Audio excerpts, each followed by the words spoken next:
Ce matin-là, dans les Yvelines, à l'ouest de Paris, la brigade motorisée de Ben est en alerte. Ah ouais? Eric, ce maréchal des logis-chefs de 31 ans, monte un contrôle routier pour intercepter les fous de vitesse. C'est toi qui as chargé le matos à vitesse ce matin? Non. Il s'est dit que c'est chargé, c'est Claude. Ils ont mis dans la C4. Une grosse opération des motards de la gendarmerie sous les ordres de Cédric, le patron. Donc Sophie, tu prendras les jumelles et c'est toi qui nous indiqueras les vitesses, les excès de vitesse des véhicules sur la RN12. La RN12, la route de tous les excès, aux portes de la capitale. Cette nationale est l'une des plus fréquentées de France. Ici, 40 000 voitures passent chaque jour. Une deux voies limitée à 110 km/h, mais que beaucoup confondent avec un circuit de Formule 1.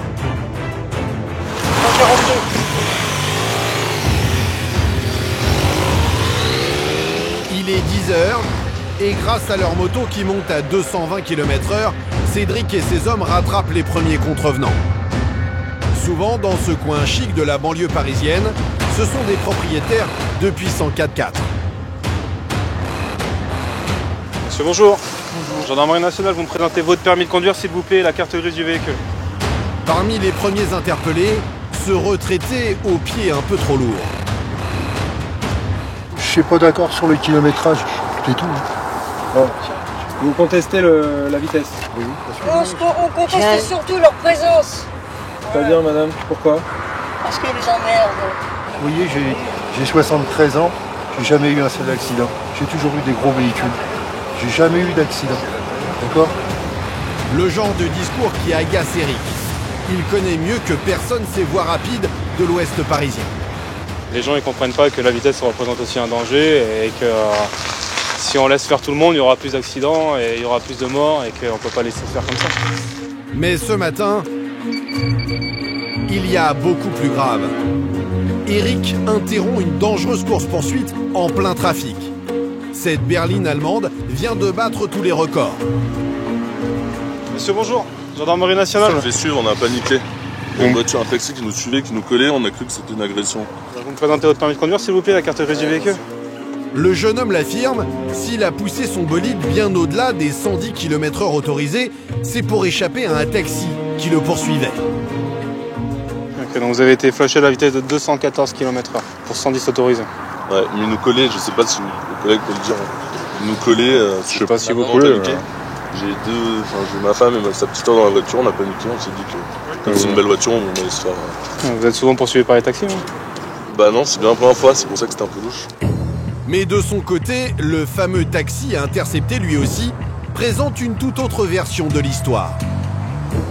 Bah, je roulais tranquillement, lui et un collègue à lui avec une Golf qui sont passés, les deux m'ont limite éjecté sur le bas-côté. L'autre m'a fait signe pour s'excuser, mais lui non, a continué. Coup de frein. Alors je pensais qu'elle allait sortir là, je l'ai suivi jusque là. Donc ouais, pour l'attraper là. Ah, vous vouliez vous expliquer?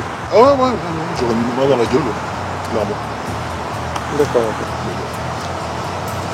Je suis fautif, c'est moi con, j'aurais pas dû réagir, je suis conscient. Mais sur le coup, il m'a vraiment mis les nerfs, vraiment. Une course-poursuite à plus de 200 km/h, un délit très grave. Pourtant, le taxi ne va pas perdre son permis. Dans le sillage de la berline, il n'a pas été flashé. La vitesse n'a pas été enregistrée pour ce véhicule-là, ça a été enregistré pour le premier véhicule. Donc on ne peut pas déterminer exactement la vitesse à laquelle circulait le deuxième véhicule. Le taxi s'en sort avec une amende de 90 € et 3 points en moins pour non-respect des distances de sécurité. En revanche, pour le conducteur du bolide, les choses se gâtent. Vous allez faire l'objet d'une rétention de permis de conduire? Ouais. D'accord, donc vous allez plus pouvoir repartir au volant du véhicule? Ouais, bah ma femme a ça. C'est votre femme qui prendra le véhicule. Plus de permis, et encore, la sanction aurait pu être bien plus lourde. Seulement le chauffard conduit une voiture qui ne lui appartient pas. Et j'ai eu le magistrat, pour l'instant, comme c'est un véhicule de location, le véhicule va pas être immobilisé, ni mis en fourrière. Si ça aurait été le vôtre, vous pouvez lui dire au revoir.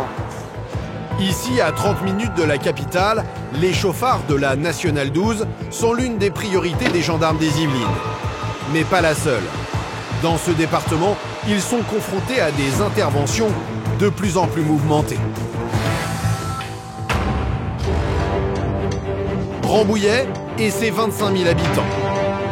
Une commune bourgeoise de la banlieue parisienne. Des forêts à perte de vue, des villes chargées d'histoire et des pavillons chics, alors difficile d'imaginer l'envers du décor. Ouais, je te laisse faire mal. Mais calme-toi. Entre violence, Ma terreur, c'est qu'ils se lèvent la nuit et puis Ça, je comprends. qu'ils viennent nous foutre un mauvais coup, quoi. alcool Votre dépistage est positif? A priori, pas qu'un petit peu. et fou du volant. Vous avez été contrôlé en excès de vitesse. À 162 km/h. Pas de quoi chômer pour les 170 gendarmes de la compagnie de Rambouillet. Ouvrez, gendarmerie, dépêchez-vous. Ouvre la porte, on la défonce. Descends, descends, on te fait descendre. Dans cette région, au quartier très huppé, les gendarmes doivent aussi lutter contre un fléau, les cambriolages. On en compte en moyenne un toutes les 2 heures. Pour les contrer, une unité de choc, le PSIG. Bravo. Allez, ouvrez, madame. Ouvrez, gendarmerie. Vite, vite. Des gendarmes rompus aux interventions musclées. Comme Damien, 34 ans, qui traque sans relâche ses délinquants. Trace de fouille. C'est bon, c'est clair, allez. À la brigade motorisée de Ben, vous ferez la connaissance de Christophe, ce maréchal des logis-chefs de 48 ans. Il fait la chasse aux automobilistes qui conduisent sous l'emprise de l'alcool. 0,60. C'est un délit là. Donc il y a récidive. Face à lui, des chauffards prêts à tout pour éviter de perdre leur permis. Je pourrais pas faire jouer un vice de procédure ou un truc comme ça. Je sais que là j'abuse dans ce que je vous demande, mais c'est pas possible de faire de... Non. Plongé à 100 à l'heure dans le quotidien de la compagnie de Rambouillet.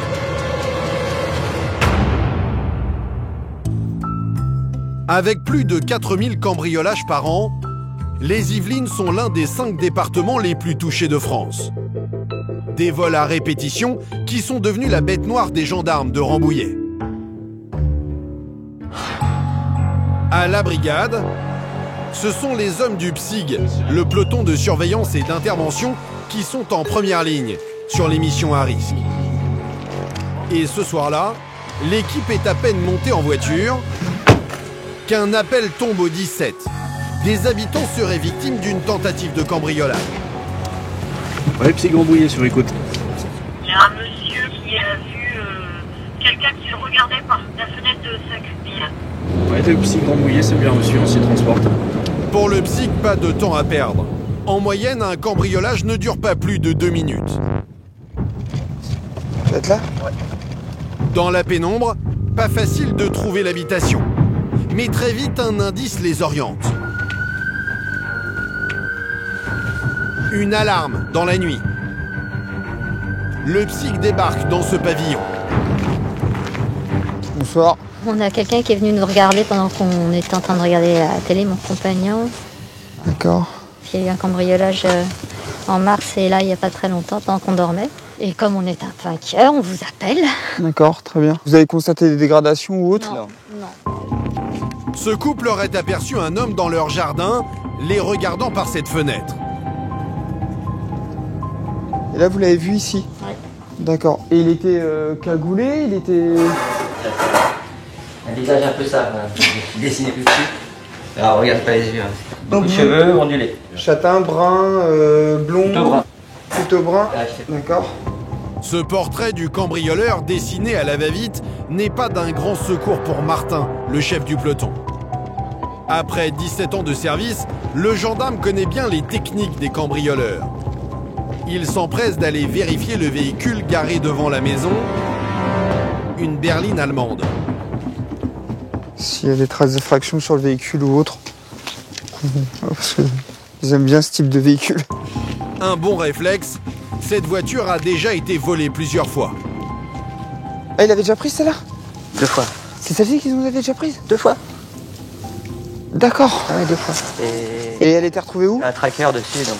Ouais, et elle allait où à chaque fois? Une fois à Oudan. Hein? Et une fois à Dreux. À Dreux? Oui. D'accord. Martin et son équipe fouillent le jardin de fond en comble. Les cambrioleurs pourraient encore s'y cacher. Ils relèvent les moindres détails suspects. C'était ici, ça? L'échelle? Oui. Ça où? Ouais. Finalement, les recherches ne donneront rien. Les malfrats ont déjà déguerpi. Cependant, le couple devra rester sur ses gardes. Ouais, n'hésitez pas, vous nous appelez et on vient et voilà. Merci d'être passé. Ah bah c'est normal, c'est normal. Au revoir. Les gendarmes sont vite intervenus. Cette fois-ci, rien n'a été volé. Martin et ses hommes reprennent leur traque.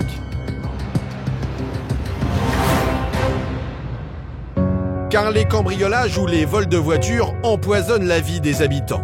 Il faut dire qu'ici, les pavillons cossus ne manquent pas. Un terrain de chasse idéal pour les cambrioleurs. Résultat, les interventions s'enchaînent pour les gendarmes. Dès le lendemain, pour cette autre patrouille, c'est reparti. Là aussi, une alarme vient de retentir. Alors on est sur place sur le déclenchement d'alarme à Saint-Rémy-Honoré. C'est une tentative de cambriolage. Il est 18h. Des voisins ont signalé une intrusion dans ce pavillon vide. Le psych débarque, arme au poing. Et très vite, la piste se confirme. Phase de fouille. C'est bon, c'est clair. Allez. C'est bon. Allez, on y va. Mais trop tard, les voleurs sont déjà partis. Allez. Des malfaiteurs qui peuvent visiter plusieurs maisons en quelques heures. Un peu plus loin, c'est un autre pavillon qui a été dévalisé la veille au soir. Les cambrioleurs sont passés par l'arrière en fracturant cette baie vitrée.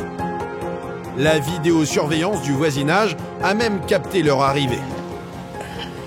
Ils sont là, voilà, et ils se dirigent vers la maison. Ah, mais le portail était ouvert? Non, il était fermé. Ils sont passés par-dessus. Après, il reste bien 1 minute devant, donc oui, ils sont pas restés longtemps dans l'habitation. Des effractions qui s'enchaînent à un rythme effréné. Une douzaine par jour en moyenne dans le département. Mais la ténacité du PSIG finit souvent par payer. Quelques jours plus tard, au petit matin, Sylvain, 37 ans, prend son service. Avec 12 ans d'expérience, ce maréchal des logis-chefs est l'un des piliers du PSIG. Petit café après on fait le briefing? Allez, marche. Il est 5h du matin. On commence la journée par un bon café. La brigade s'est levée aux aurores. Sylvain et ses camarades se préparent à interpeller des cambrioleurs présumés. 2 jeunes soupçonnés d'avoir volé des motos dans un pavillon. Il y a eu un vol de moto effectué en décembre 2018. Suite à l'enquête, ils arrivent à identifier 2 voire 3 auteurs. Donc aujourd'hui, on va chercher 2 d'entre eux, le 3e est convoqué. Une mission à risque. Les suspects sont déjà bien connus de la justice. Nous, ce qu'on a relevé, une conduite malgré suspension, une conduite sous stup, détention de stup et violence sur conjoint ITT inférieure à 8 jours. Les suspects pourraient être violents. Sylvain espère les cueillir au saut du lit. Direction, une commune près de Rambouillet.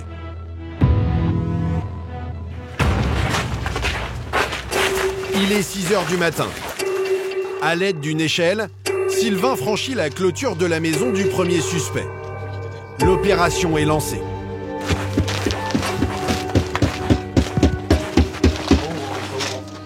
Monsieur, reculez. Est-ce que votre fils est là, s'il vous plaît? Votre fils. Vous êtes sûr?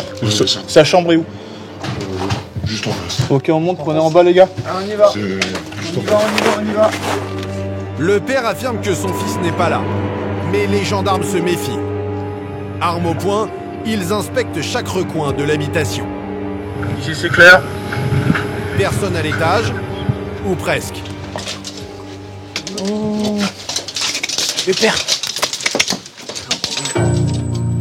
Mais alors où se trouve le suspect?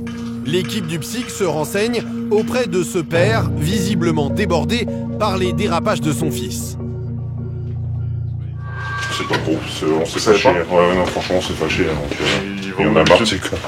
Il dit qu'il flotte chez des potes et tout ça, mais on sait pas. Franchement, on s'est fâché. Donc. Ça fait 2 ans que ça dure, qu'on en aura tué, et voilà.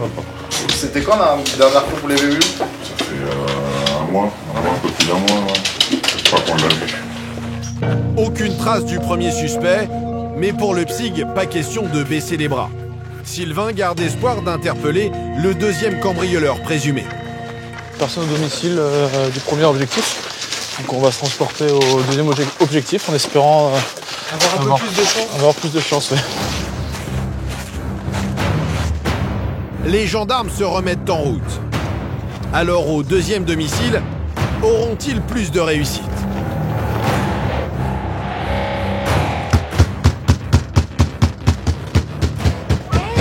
Ouvre. Allez, ouvrez, madame. Ouvrez, gendarmerie. Vite, vite. C'est la mère du suspect qui finit par leur ouvrir. Bonjour madame, ouvrez s'il vous plaît, ouvrez. Votre fils il est où? Dans sa chambre. Ok, ouvrez sa chambre, Vite, rapidement. Qu'est-ce que vous dites? Ouvrez sa chambre, Là-haut? Laquelle? Il est sur la première à droite. Ok.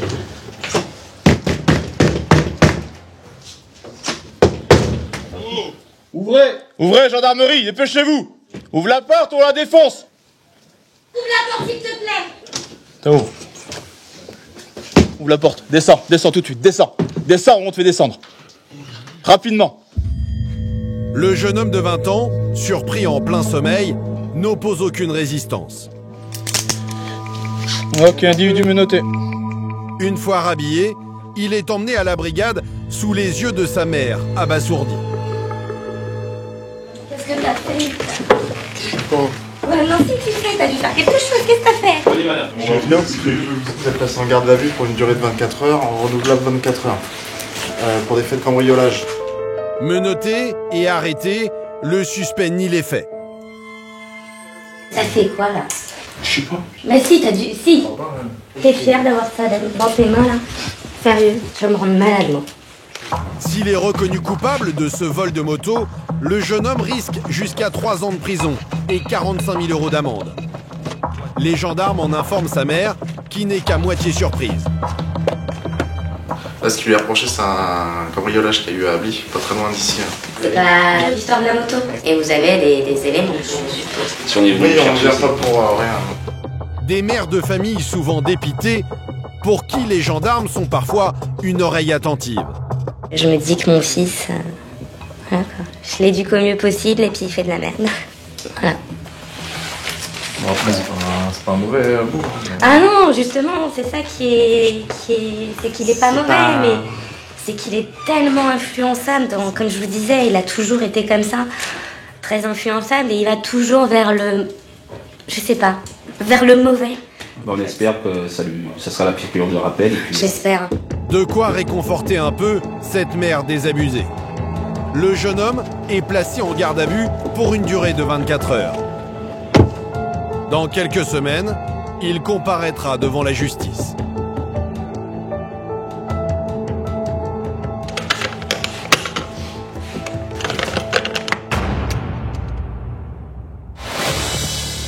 Des PSIG comme celui de Rambouillet, on en compte plus de 150 en France. Et pour y entrer, la sélection est rude. Chaque année, sur 900 candidats, seule une centaine réussissent à passer les épreuves. Alors pour susciter des vocations chez les jeunes, ces gendarmes de choc ont une méthode bien à eux.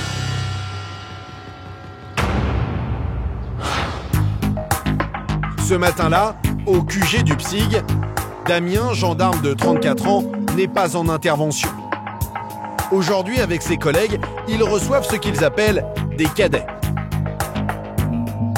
Déjà, vous savez ce que c'est le PSIG ou pas? Le plan de surveillance et d'intervention de la gendarmerie. Ouais, c'est ça. Ces jeunes lycéens de terminale se sont inscrits à un programme spécial de préparation au concours de la gendarmerie. Leur rêve, intégrer le PSIG. Seulement, ils vont vite se rendre compte que le métier est plutôt rude.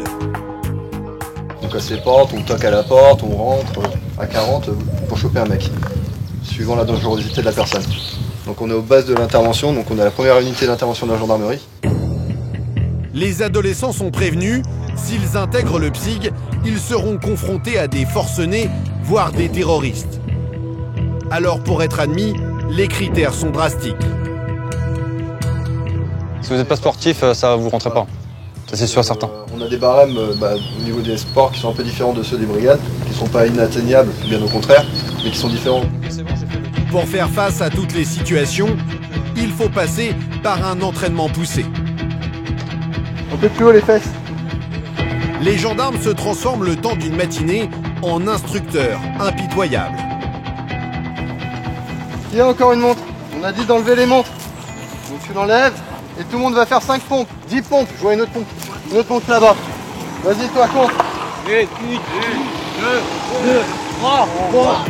Après plusieurs exercices physiques,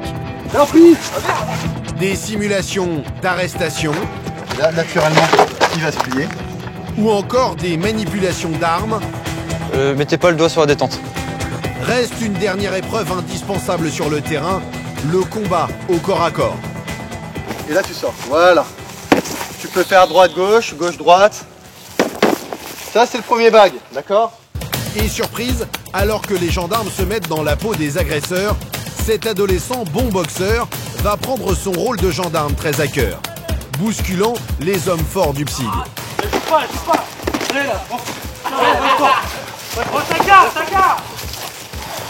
Allez, joue pas.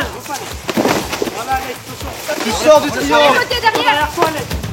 Face à leurs camarades en difficulté, les jeunes aspirants gendarmes appliquent à la lettre les codes du PSIG et se serrent les coudes. Vous devez protéger les mecs. Vous devez vous protéger maintenant. On laisse le mec se protéger, personne ne va le toucher. C'est fini en cohésion quoi. Là on les teste jusqu'à la fin. Et là ils ont bien réagi quoi. Quand ils voient que leur camarade il est attaqué, ils sont venus l'aider quoi. C'est ce qu'on attendait. C'est quoi les valeurs que vous voulez leur transmettre à travers ce exercice? L'esprit de groupe, la cohésion quoi, l'esprit du PSIG, tout simplement en fait. Hein. L'après-midi s'achève sur les derniers conseils des gendarmes. Continuez dans cette mentalité, donnez tout ce que vous avez. Comme partout dans la vie, même pas pour que les forces de l'ordre, ne lâchez rien. Quand vous voulez un truc, vous l'atteignez et vous donnez tout ce que vous avez. D'accord? Un bon moyen pour le PSIG de soigner son image de marque auprès des jeunes. Mais pour cette unité très demandée, les moments de détente sont de courte durée. Et parfois sur le terrain, ils sont confrontés à des situations sensibles où il faut autant faire preuve de dialogue que d'autorité. Il est 22h. À Rambouillet, nous retrouvons Damien. Ce gendarme a rejoint les rangs du PSIG il y a maintenant 8 ans. Pourquoi il n'y avait plus de patrouille à Mantes? Autour du traditionnel café, les gendarmes sont déjà concentrés sur leur patrouille de nuit. Tu fermes du coup? Ce soir, les hommes du PSIG vont devoir gérer un cas difficile. À peine ont-ils eu le temps de démarrer qu'ils reçoivent un premier appel radio. Donc elle a déjà eu des problèmes par le passé. La maman lui a retiré ses médicaments, mais elle a peur qu'elle prenne des médicaments pour les chevaux. Ouais, Corche de PSIG Rambouillet 101, c'est intercepté. Une jeune femme instable s'est enfuie de chez elle après avoir ingurgité des médicaments. Ses parents aiguillent les gendarmes. Bonsoir. Elle est partie par où? Elle est partie avec Alice Doriola là. Ouais, Corche de PSIG Rambouillet, on est avec les parents, hein, on est sur place. Elle est rentrée par où? Elle est rentrée par là. Vous l'avez vu? Ah oui, on l'a vu. Leur fille aurait fait une tentative de suicide. Elle s'est réfugiée dans un gigantesque haras. Pour Damien, débute alors une course contre la montre. C'est bon là, t'as regardé là-bas? Regarde bien derrière, hein, parce que on peut se camoufler. Vas-y, on fait le tour. Les écuries sont de l'autre côté. Dans ce genre de cas, chaque minute compte. Ah oui. Le pronostic vital de l'adolescente pourrait être engagé. Face à cette situation préoccupante, Damien fait preuve de sang-froid. Tu fais à droite, je fais à gauche. Hein. Là, y a rien non plus. J'espère que la petite, elle a pas fait de cachet, quoi. Faut bien que si elle a pris des cachets, qu'elle a perdu connaissance, elle va pas nous répondre et on va avoir des difficultés à la retrouver. Le gendarme fouille les box les uns après les autres. Quand soudain, Quoi? Ouais. Ah ok. Finalement, Laura, 20 ans, est retrouvée presque inconsciente dans un box. Salut. T'as pris quelque chose ou pas? Est-ce que tu as pris des médicaments? Non, t'as rien pris. Hein. T'es... D'accord. C'est super important. C'est super important pour nous parce que bah, c'est pas ce que tu nous donnes l'impression. Hein. Toi, tu es toute renfermée sur toi là. En attendant l'arrivée des secours, le psy reste auprès d'elle. Une jeune femme en détresse, une situation qui, malgré ses 8 ans de service, ne laisse pas Damien indifférent. On est toujours touché, hein. De toute façon, c'est le désarroi d'une personne. Hein. Après là, on ne sait pas les tenants ni les aboutissants. Pour l'instant, on est... La personne ne veut pas parler non plus, donc... Dès leur arrivée, les pompiers prennent la relève. Bonjour. Elle s'appelle là, elle a 20 ans. Ah, on l'a vu ce matin. Ah, ok. Bonjour. Tu vas bien? Non? Pas venu que ce matin? Laura est déjà connue des pompiers, car ce n'est pas la première fois qu'elle tente de mettre fin à ses jours. D'ailleurs, elle sort à peine d'une maison de repos, comme en témoigne sa mère, arrivée sur place. Elle est sortie depuis le mois d'octobre. 3 mois. Bon, au début, ça a été chaud, quoi. Hein. Je l'ai rattrapée au pont du Perret, là. Bon, elle saute sur le talus, elle va pas sauter sur la route. Elle l'a dit, une fois que je ne sauterai pas sur la route, Voilà. C'est un peu à l'aide. Hein. Voilà, des appels à l'aide. Bon, elle doit pas se sentir bien dans sa tête. Oui, Ouais. Damien pense avoir accompli sa mission. Du moment où elle est prise en charge, notre rôle est terminé, quoi. Après, à savoir ce qu'elle a vraiment pris, après pour savoir si on va réintervenir plus tard. Je sais pas si c'est de la comédie ou si c'est vraiment quelque chose, quoi. Bon courage à vous et je vous dis, n'hésitez pas, mais pensez à appeler les pompiers. Mais à peine sortie du haras, la situation dégénère. La jeune fille a tenté d'agresser l'un des pompiers. Hé, t'essayes de me mordre, je te garantis, je me fâche là. Tiens, prends mes notes. Vas-y, tiens, je la tiens si tu veux. C'est bon? Tu veux un coup de main ou pas? Damien doit monter à bord du camion des secours afin d'escorter Laura jusqu'à l'hôpital et la protéger d'elle-même. Malheureusement, on a dû t'attacher parce que tu étais trop en colère tout à l'heure contre nous. D'accord? Allez, allonge-toi. Attends, là. Là, tu vas te faire mal. Ouvre ta main. Tu vas te faire mal, hein. Je m'en fous. Mais si tu vas pas dans notre sens, ça va pas aller. Le discours de Damien n'a pas l'effet escompté. La jeune femme tente de négocier avec le pompier. Faites-moi confiance, s'il vous plaît. Non, ça marchera pas. Là, ça marchera pas. Si. À force, je te connais. Ça marchera pas. C'est bon, faites-moi confiance. Non. De toute façon, t'es menotté et c'est pas moi qui ai les clés. Faites-moi confiance, s'il vous plaît, je vous promets. Mais une fois arrivée aux urgences, Laura semble toujours très agitée. Là, tu vas te faire mal. Calme-toi. Allez, hop. C'est bon, là. Enfin, la jeune femme est prise en charge par l'hôpital de la région. Damien, lui, aurait espéré que cela se passe autrement. Ça finit toujours plus calmement, mais là, non. C'est vraiment une personne en détresse, donc là, ils font vraiment... Il y a tout le personnel de l'hôpital qui s'occupe d'elle.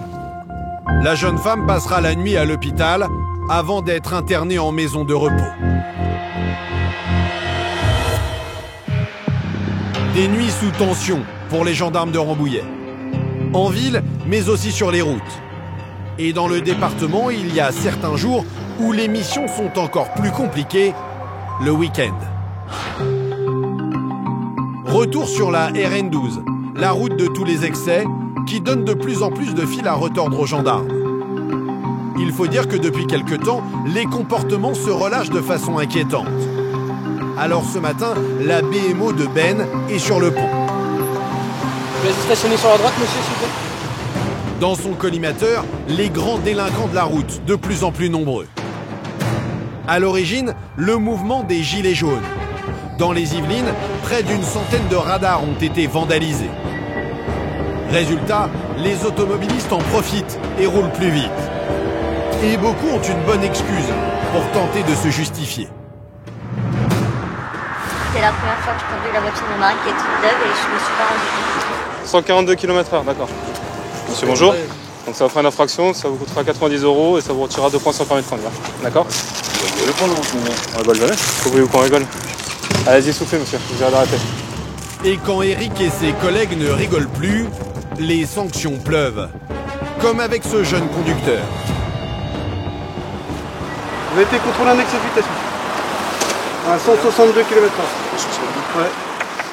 Plus de 50 km/h au-dessus de la vitesse autorisée. Et petit détail aggravant, le jeune homme vient à peine d'obtenir son permis.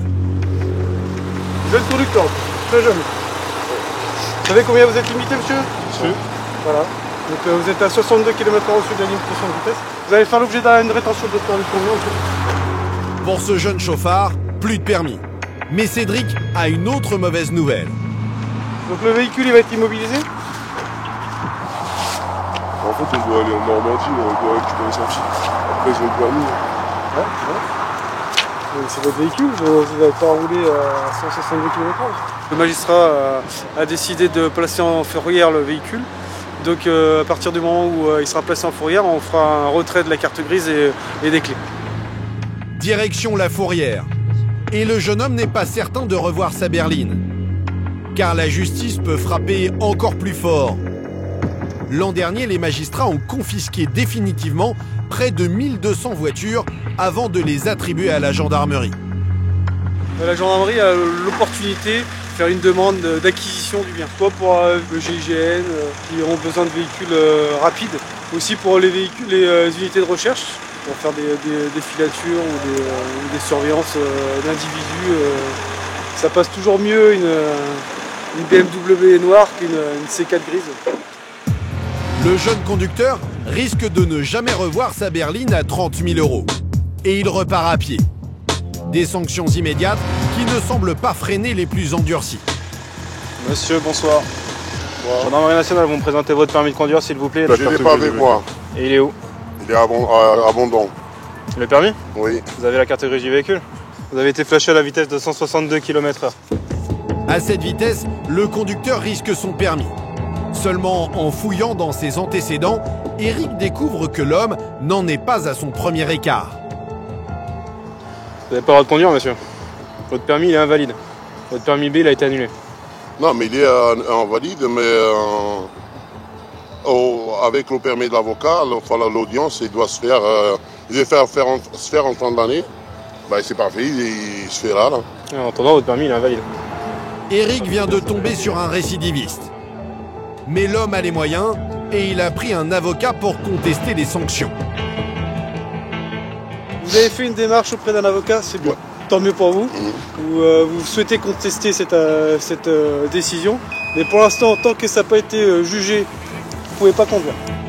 Pourtant, pas de quoi refroidir ce chef d'entreprise qui a souvent affaire aux gendarmes. Des fois, on ne prend pas, si on ne prend pas là, des fois c'était la ceinture. Je ne vais pas me cacher, j'ai déjà perdu avec le téléphone aussi. Et pareil à la longue, ça s'accumule. Et comme j'ai une autre société, je fais beaucoup de kilomètres. Bah, à un moment ou à un autre, bah, ça arrive. C'est ceci là. Vous avez la vitesse aussi, monsieur là. Et la vitesse. La vitesse de 162 km/h. Le plus lourd. En attendant, l'homme sera quand même convoqué devant la justice. Il risque jusqu'à 2 ans de prison. Votre permis de conduire, il va falloir me le ramener. Et je vous dis donc à mardi 14h30. Ouais, bonne fin de journée. Okay. Au revoir. Les gendarmes sont intransigeants et ces opérations donnent des résultats. Même si l'an dernier, 49 personnes ont perdu la vie sur les routes des Yvelines, le chiffre reste stable depuis 5 ans.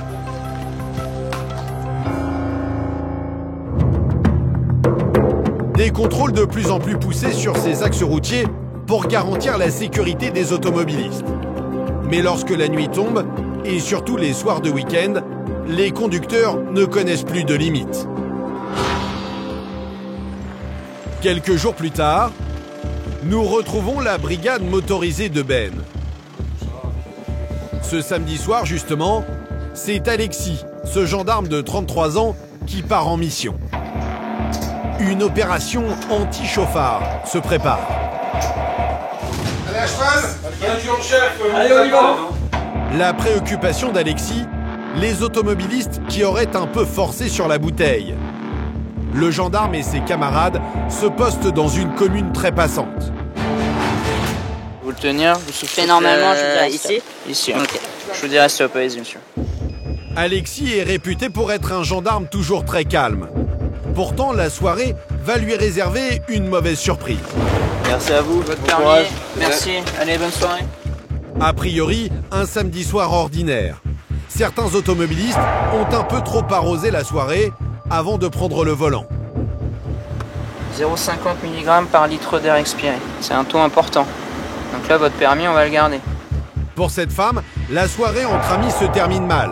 6 points en moins et une suspension de permis. On sort d'un resto, on rentre chez soi, un apéro, 2 ou 3 verres de vin, voilà, c'est tout. Ça peut être énorme et ça peut ne pas l'être. Une sanction dissuasive et certains sont prêts à tout pour l'éviter. Ils partent, c'est une Mégane. Un conducteur vient de refuser le contrôle et prend la fuite. Ouais, de me moyenne, nous sommes derrière un refus d'obtempérer, une Mégane blanche, whisky bravo. Mais le fuyard connaît mal le quartier. Rapidement, les gendarmes le rattrapent.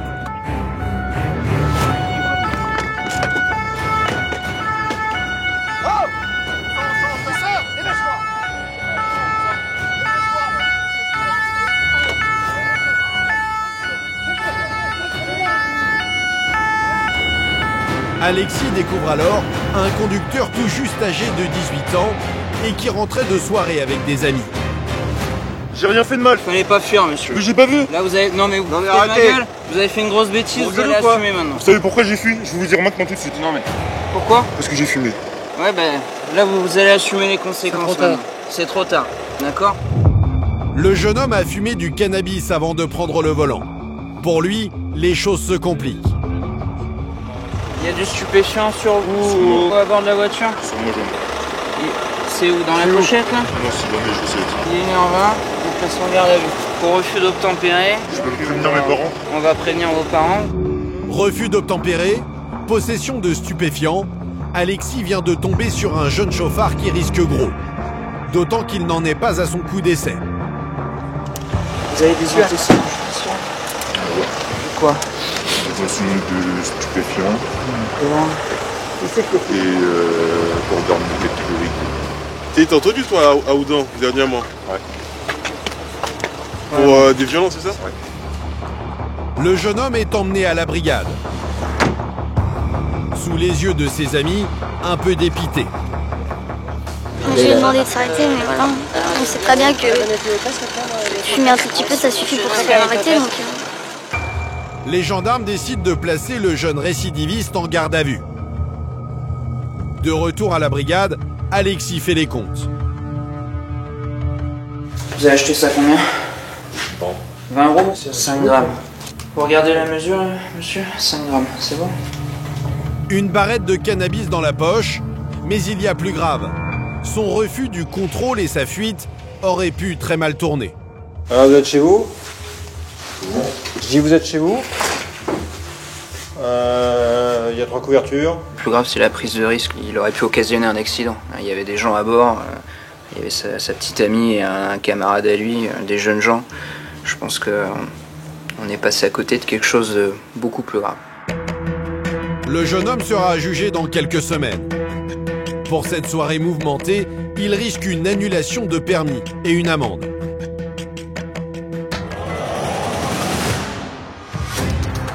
Rien que dans la région de Rambouillet, chaque jour, 4 personnes en moyenne perdent leur permis à cause de l'alcool ou des stupéfiants. Des conducteurs inconscients qui, malgré le danger, continuent de prendre le volant. Pour certains, c'est même devenu une habitude, au risque de tout perdre. En cette fin d'après-midi, retour à la brigade motorisée de Ben, avec Christophe, 48 ans, maréchal des logis-chefs. C'est qui avec qui? En service depuis 28 ans, Christophe est l'un des plus expérimentés de l'unité. Aujourd'hui, avec ses camarades, il se prépare pour la mission du jour, un contrôle d'alcoolémie. Le vieux avec les vieux, le jeune avec les jeunes. Hein. Direction l'un des axes les plus empruntés de la région par les automobilistes, en ce samedi soir. Christophe n'imagine pas la tournure que va prendre la soirée. Vous soufflez dans l'embout, ça déclenche une sonnerie, tant que ça sonne, vous continuez de souffler. 0. oui. Prenez l'embout. Bonne soirée. Alors que le contrôle a à peine commencé, Christophe voit arriver les premiers automobilistes alcoolisés. Gendarme Martial, bonsoir, contrôle alcoolémie. Vous soufflez dans l'embout, ça va déclencher une sonnerie, tant que ça sonne, vous continuez de souffler. Ce conducteur, avec ses 0,62 mg, dépasse largement la limite autorisée, des 0,25. Votre dépistage est positif? Hein? A priori, pas qu'un petit peu. Donc vous mettez là sur le côté. Et puis on va faire une vérification à l'éthylomètre. L'homme se gare un peu plus loin et Christophe tente d'en savoir plus. Vous avez bu quoi? Whisky, coca. Dans un bar ou chez un copain? Non, non, malheureusement chez un copain. Voilà, donc ouais, c'est des doses... Ouais, c'est un peu... ouais. Le hic, c'est que pour ce chauffard, ce n'est pas la première fois. Je me suis fait donc attraper aussi pour alcoolémie il y a quelques années, quelques mois. Et du coup, comme je suis chauffeur routier, en fait, ils me demandent des prises de sang régulières. Et ça fait combien de temps que vous êtes fait prendre? Plus de 5 ans? Ah non, ça fait moins de 5 ans. Au pire, vous êtes en récidive, quoi. Oh putain, ça veut dire que je perds mon boulot. Si cet ultime test est positif, ce chauffeur routier risque de perdre son permis de conduire et donc son travail. 0,60. Et c'est combien? C'est 0,50 normalement? 0,25. Entre 0... De 0,25 à 0,40, c'est une contravention à 90 €. Et là, c'est un délit, là. Oh. Donc, il y a récidive. Oh putain, ça veut dire que je perds tout, là. 0,60, 2 fois et demi la limite légale. Le verdict est sans appel. Est-ce qu'il y a quelqu'un qui peut venir vous chercher? Ah bah là, non, j'ai même plus de... Si j'appelle ma femme, elle viendra même pas. Parce que là, moi, je peux pas vous laisser repartir comme ça, et la voiture, je la garde. Parce que vous êtes en récidive, donc la voiture, pour l'instant, je la garde. Pour ce récidiviste, pas de cadeau. En plus de l'annulation de son permis, sa voiture est immobilisée et il risque 4 ans de prison. Le conducteur désemparé tente le tout pour le tout auprès de Christophe. Désolé de demander ça, on peut pas... Non, je peux pas, non. On va faire quelque chose, juste à côté. Ah ben, je sais que vous habitez juste à côté, mais vous voulez que je fasse quoi? Que je vous ramène chez vous? Non. Ah. Je vais vous... Vous me laissiez là, mais que je garde mon travail et ma femme, quoi. On pourrait pas faire jouer un vice de procédure ou un truc comme ça. Je sais que là, j'abuse dans ce que je vous demande, mais c'est pas possible de faire... Non. Devant l'intransigeance de Christophe, le chauffard se décide enfin à appeler son épouse. Oui, c'est moi. Je suis avec la gendarmerie, là. Ils m'ont contrôlé en état d'alcoolémie et donc j'ai permis plus de... Non mais c'est bon. Arrête de crier là, je suis encore avec monsieur le gendarme. Bah, j'attends quoi J'ai une autorisation de détention d'armes, je vais te tirer une balle dans la tête puis c'est tout. Dos au mur, l'homme tente d'émouvoir le gendarme avec un chantage au suicide. J'ai un 357 mètres chargé à côté de moi. Ouais. Donc vous savez que... Vous savez que quoi? Tout perdre. J'aime tout perdre. Ça fait 2 fois pour mon boulot, il me réembauchera pas. Et là, ma femme, ça fait 2 fois, et elle me reprendra pas. La maison, si je viens disparaître, elle sera payée pour elle. Donc de toute façon, bon, je dis pas que c'est... Attention, je vous reproche rien, vous avez fait votre boulot. Ah bah, je vais le faire mieux que ça alors. Non. Bah si, non mais je vais le faire mieux que ça. C'est que ce soir, vous allez dormir avec moi. Non. Ah bah si, maintenant vous allez... Demain, ça sera pareil. Bah non, mais après, ça sera fini. Mais moi, là, vis-à-vis de vous, moi, je vous prends en charge. Après réflexion, le conducteur retrouve la raison. Mais pour Christophe, ce genre de cas n'est pas toujours facile à gérer. C'est un peu du chantage pour essayer de dire ouais, vous faites pas la procédure ou quoi que ce soit. Faut pas céder, puis voilà, c'est. Même si on est quand même touché par. On n'est pas une machine, hein, on n'est pas un robot, on n'est pas une machine. Donc forcément, il y a un dialogue qui s'instaure et une relation. Mais c'est toujours du cas par cas, il faut toujours négocier, toujours dialoguer, discuter, et c'est jamais facile, quoi. Finalement, l'épouse et la fille du conducteur arrivent enfin sur les lieux. Christophe peut passer le relais. Bonsoir madame. Je suis l'officier de police judiciaire qui va traiter l'affaire de votre époux. Moi jusqu'à là rien de grave, hein, à part qu'il est en récidive, mais ce soir je devais l'emmener en garde à vue et dormir avec nous. Voilà. Je préfère qu'il y ait quelqu'un qui garde son contexte familial et tout ça tout de suite et qu'il arrive à se remettre que voilà. Hein. Ce conducteur sera jugé dans quelques semaines. En attendant, son permis lui a été retiré et il a interdiction de le repasser pendant 3 ans. L'alcool au volant, un fléau à l'origine d'un tiers des accidents mortels dans le département.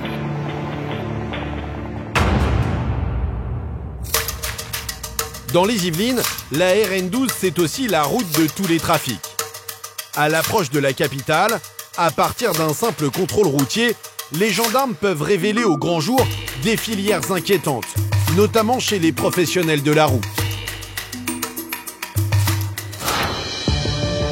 Quelques jours plus tard, à la brigade motorisée de Benne, nous retrouvons Christophe, en pleine préparation d'une nouvelle intervention. Allez.